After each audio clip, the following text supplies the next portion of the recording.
तो आज बात करते हैं मध्य प्रदेश के उस चीज की जिस पे सच पूछिए तो सब कुछ टिका हुआ है।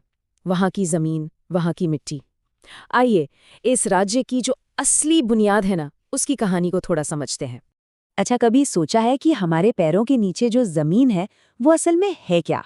मतलब ये सिर्फ धूल और पत्थर का ढेर तो है नहीं, इसके अंदर तो एक पूरी की पूरी दुनिया बसी है। तो चलिए आज इसी दुनिया में थोड़ा और गहरा उतरते हैं। तो सबसे पहले एक बिल्कुल बेसिक सवाल से शुरू करते हैं। भाई, जब हम मिट्टी या सॉइल कहते हैं तो इसका मतलब आखिर होता क्या है?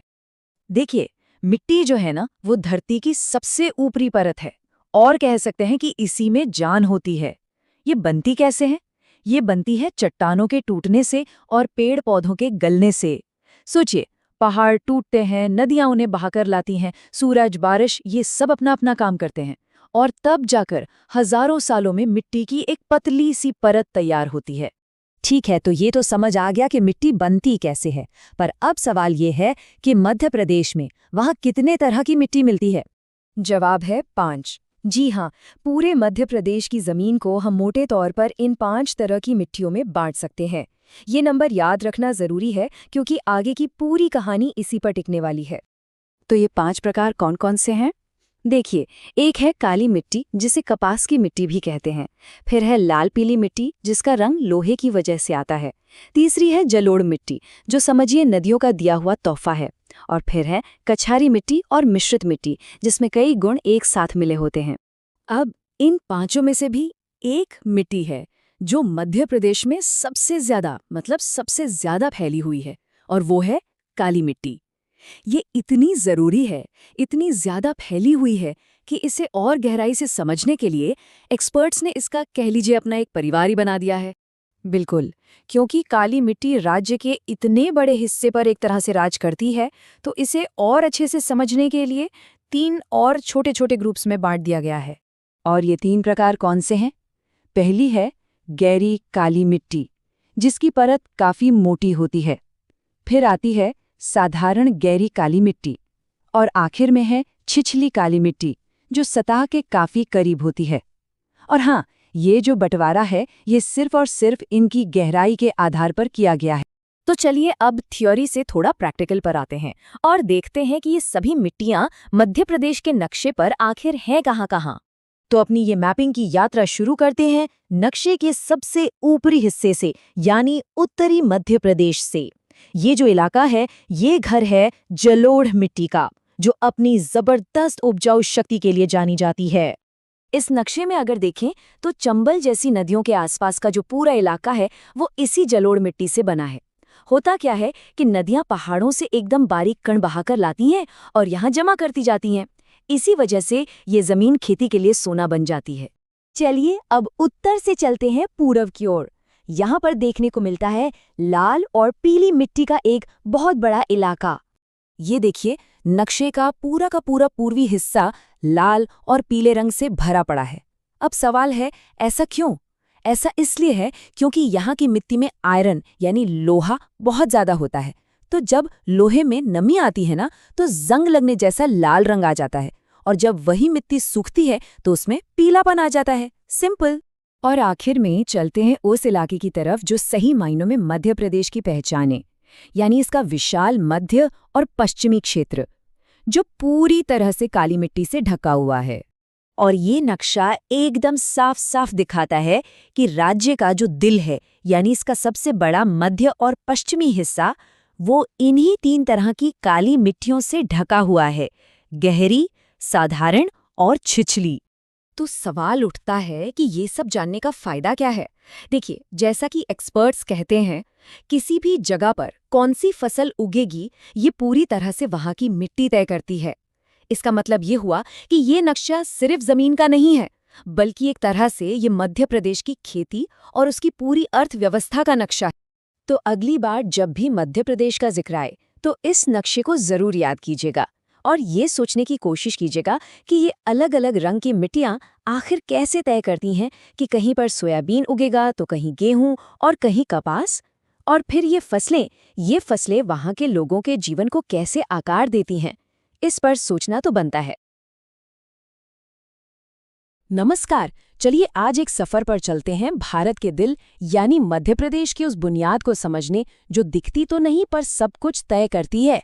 जी हाँ, हम बात कर रहे हैं वहाँ की मिट्टी की, जो उस राज्य की खेती से लेकर अर्थव्यवस्था तक की पूरी कहानी लिखती है। तो आज का हमारा सफर कैसा रहेगा?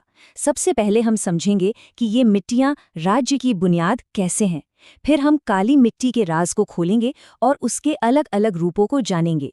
इसके बाद लाल पीली धरती की दुनिया में कदम रखेंगे और आखिर में इन दोनों की एक दिलचस्प तुलना करेंगे।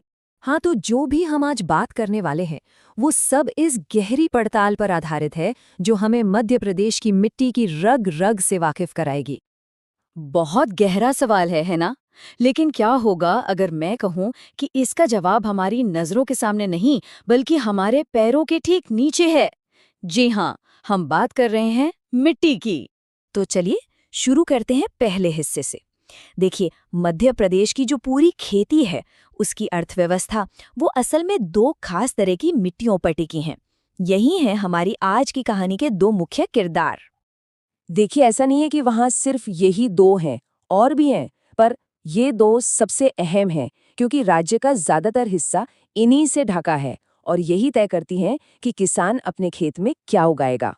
तो मिलते हैं हमारे पहले और सबसे बड़े खिलाड़ी से, काली मिट्टी।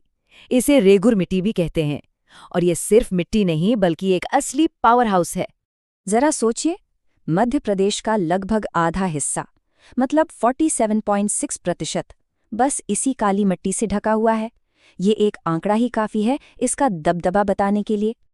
अच्छा, इसका एक और नाम है कपासी मिट्टी, और वो इसलिए क्योंकि कपास की खेती के लिए तो ये एकदम बेस्ट है। इसकी पानी सोकर रखने की ताकत जबरदस्त है। लेकिन एक और मजेदार बात है, जब ये सूखती है ना तो इसमें मोटी मोटी दरारें पड़ जाती हैं। ऐसा लगता है मानो किसी ने खेत की जुताई कर दी हो। इसीलिए कुछ लोग इसे सेल्फ प्लाउइंग मिट्टी भी कहते हैं। लेकिन रुकिए, कहानी इतनी सीधी भी नहीं है। ये जो काली मिट्टी है ना, ये असल में एक नहीं बल्कि एक पूरा परिवार है जिसकी 3 अलग-अलग किस्में हैं और इनकी पहचान होती है इनकी गहराई से। और इन तीनों में भी जो सबसे ज्यादा फैली हुई है वो है साधारण गहरी काली मिट्टी। आप कह सकते हैं कि यही मध्य प्रदेश की खेती की असली रीढ़ है। तो आप देख सकते हैं मालवा के विशाल पठार से लेकर नर्मदा की उपजाऊ घाटी तक हर जगह काली मिट्टी का एक अलग ही रूप राज करता है और उसी हिसाब से वहाँ की फसलें भी तय होती हैं। चलिए अब मिलते हैं कहानी के दूसरे किरदार से। ये भी बहुत जरूरी है और रंगीन भी। हम बात कर रहे हैं लाल पीली मिट्टी की, जो राज्य के एक और बहुत बड़े हिस्से पर फैली हुई है। जी हाँ, 37% मतलब काली मिट्टी के बाद यही दूसरी सबसे जरूरी मिट्टी है वहाँ की। मगर एक सवाल तो बनता है कि एक ही मिट्टी लाल भी है और पीली भी, ये कैसे हो सकता है? इसका जवाब इसकी केमिस्ट्री में छिपा है। तो देखिए, होता क्या है, मिट्टी का जो लाल रंग है वो है आयरन ऑक्साइड की वजह से। मतलब जैसे लोहे पर जंग लगता है ना, कुछ वैसा ही समझिए। और जब इसी लाल मिट्टी में पानी मिल जाता है यानी ये हाइड्रेट हो जाती है तो इसका रंग पीला पड़ जाता है। बस इतना सा विज्ञान है इसके पीछे। ये मिट्टी आपको ज्यादातर राज्य के पूर्वी हिस्सों में मिलेगी, जैसे बघेलखंड के इलाके में। और एक बात और, काली मिट्टी की तरह ही इसमें भी जरूरी पोषक तत्वों यानी न्यूट्रिएंट्स की कमी होती है। तो अब आ गए हैं हम अपने आखिरी हिस्से में, जहां हम इन दोनों को आमने सामने रखकर देखेंगे ताकि पूरी तस्वीर और भी साफ हो जाए।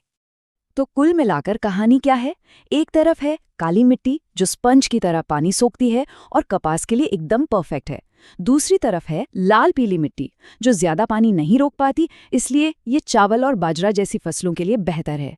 मतलब दोनों का स्वभाव, दोनों की जरूरतें, सब कुछ अलग है। देखिए, हजारों साल पहले ज़ीनोफेन ने ये बात कही थी और आज भी ये 100% सच है। मिट्टी को समझना सिर्फ एक किताबी ज्ञान नहीं है, ये तो हमारी जिंदगी की बुनियाद है। तो आखिर में बात क्या समझ आई? यही कि जमीन सिर्फ जमीन नहीं होती, वो तय करती है कि किसान क्या उगाएगा, हमारी थाली में क्या आएगा और उस पूरे इलाके की इकोनॉमी कैसे चलेगी। और अब मैं आपको एक सवाल के साथ छोड़े जा रहा हूँ। जरा सोचिए, अगर मालवा का गेहूं और बघेलखंड का चावल वहाँ की मिट्टी की देन है, तो इन फसलों ने वहाँ के त्योहारों, खान-पान और रहन-सहन को कैसे आकार दिया होगा? ये एक ऐसा सवाल है जो जमीन के विज्ञान को सीधे हमारी संस्कृति से जोड़ता है।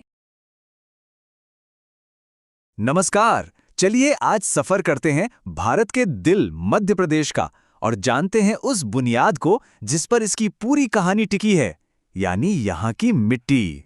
तो आखिर भारत के इस दिल के नीचे है क्या? ये सवाल सीधा हमें ले जाता है मध्य प्रदेश की जमीन के नीचे, जहाँ इस प्रदेश की असली पहचान छिपी है। सच तो ये है कि किसी भी जगह को समझने का सफर उसकी मिट्टी से ही शुरू होता है। तो चलिए इन सवालों के जवाब सीधे फैक्ट्स से ही जानते हैं। इस पूरे विश्लेषण में हम उन जरूरी जानकारियों को समझेंगे जो मध्य प्रदेश की मिट्टी के राज खोलती हैं। देखिए, किसी भी प्रदेश की तरक्की का राज ना उसकी जमीन में ही छिपा होता है, चाहे यहाँ की खेती हो या फिर इकोनॉमी। हर कहानी की शुरुआत मिट्टी से ही तो होती है।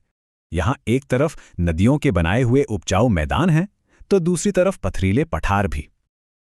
हर मिट्टी की असल में अपनी एक अलग ही कहानी है और हम एक एक करके इन सभी कहानियों को जानेंगे। तो चलिए शुरुआत करते हैं जलोढ़ मिट्टी से। इसे नदियों का एक अनमोल तोहफा भी कह सकते हैं, क्योंकि ये अपने साथ लाती है ढेर सारा उपजाऊपन।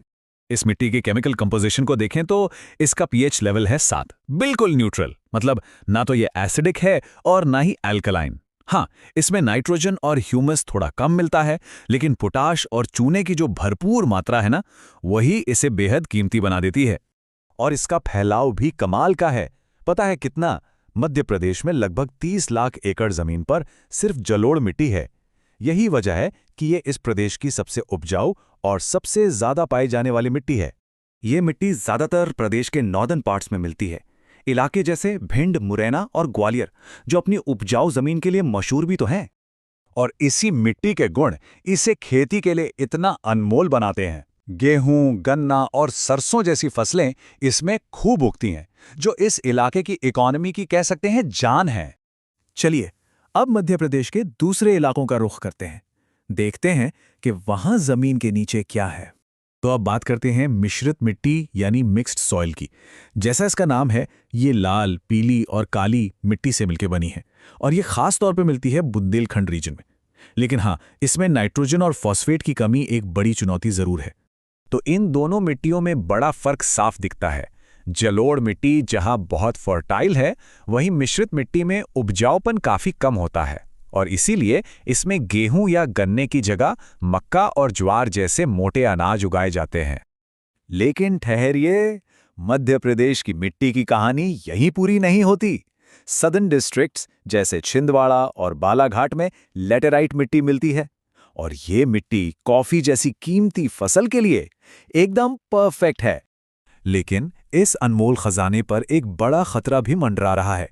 खतरा है मिट्टी के कटाव का, यानी सॉइल इरोजन का, जो धीरे धीरे इस उपजाऊ जमीन को बंजर बना रहा है। अब ये मिट्टी का कटाव होता क्या है? सिंपल शब्दों में, जमीन की सबसे ऊपरी, सबसे उपजाऊ परत का हवा या पानी से बह जाना, और इसका सीधा असर पड़ता है खेती पर, फसलों पर। तो फिर सवाल ये उठता है कि मध्य प्रदेश के कौन से इलाके इस खतरे का सबसे ज्यादा सामना कर रहे हैं? इसका जवाब है चंबल और नर्मदा नदी की घाटियां। ये दो इलाके हैं जो मिट्टी के कटाव से सबसे बुरी तरह प्रभावित हैं। खास तौर पर चंबल घाटी में तो ये समस्या और भी गंभीर है। इसे गली इरोजन कहते हैं। यहाँ पानी के तेज बहाव ने जमीन में गहरी नालियां बना दी हैं, जिससे बियड़ बन गए हैं और जमीन खेती के लायक ही नहीं बची। तो आखिर में सवाल वही है, अगर मिट्टी ही किसी प्रदेश की बुनियाद है, तो इस बुनियाद को आने वाली पीढ़ियों के लिए कैसे बचाया जाए? ये एक ऐसा सवाल है जिसका जवाब हम सभी को मिलकर खोजना होगा। नमस्ते। चलिए आज एक बहुत ही जरूरी मुद्दे पर बात करते हैं। एक ऐसा मुद्दा जो सीधे सीधे हमारी धरती की सेहत से जुड़ा है। हम बात कर रहे हैं मृदा अपरदन की, जिसे आम भाषा में मिट्टी का कटाव भी कहते हैं। कभी सोचा है कि जब बाढ़ आती है तो नदियों का पानी एकदम गंदला, मटमैला सा क्यों हो जाता है? असल में वो हमारी ही कीमती उपजाऊ मिट्टी होती है जो खेतों से बहकर पानी में मिल जाती है। तो सवाल ये है कि आखिर ऐसा होता क्यों है? कौन सी वो वजह है जो इस मिट्टी को अपनी जगह से हटा देती है? तो चलिए, इस पहेली को सुलझाने के लिए हमारे पास एक बहुत ही साफ और सीधा दस्तावेज है। इसकी मदद से हम समझेंगे कि मिट्टी के कटाव के पीछे का विज्ञान आखिर है क्या। तो किसी भी समस्या को सुलझाने के लिए सबसे पहले उसकी जड़ तक पहुंचना जरूरी है ना? तो चलिए पहले ये समझते हैं कि ये पूरी प्रक्रिया शुरू कहाँ से होती है। आखिर मिट्टी अपनी जगह छोड़ने पर मजबूर होती ही क्यों है? देखिए, इस दस्तावेज के हिसाब से इसके पीछे 3 मुख्य विलेन हैं। पहला, पेड़ पौधों की कमी, दूसरा, जमीन का ढलान और तीसरा, चट्टानों की बनावट। जब ये तीनों एक साथ मिल जाते हैं तो समझ लीजिए कि हवा और पानी को मिट्टी को बहा ले जाने का खुला मैदान मिल जाता है। तो चलिए एक एक करके इन तीनों को थोड़ा और गहराई से समझते हैं। ये देखिए, ये सबसे पहला और शायद सबसे बड़ा कारण भी है। जरा सोचिए, पेड़ों की जो जड़ें होती हैं ना, वो मिट्टी को मजबूती से पकड़ कर रखती हैं, बिल्कुल एक सुरक्षा कवच की तरह। अब जैसे ही हम ये कवच यानी जंगल और पेड़ पौधे हटा देते हैं तो मिट्टी एकदम अकेली और बेसहारा हो जाती है। फिर हवा का एक हल्का झोंका हो या पानी का बहाव, वो उसे आसानी से बहा ले जाता है।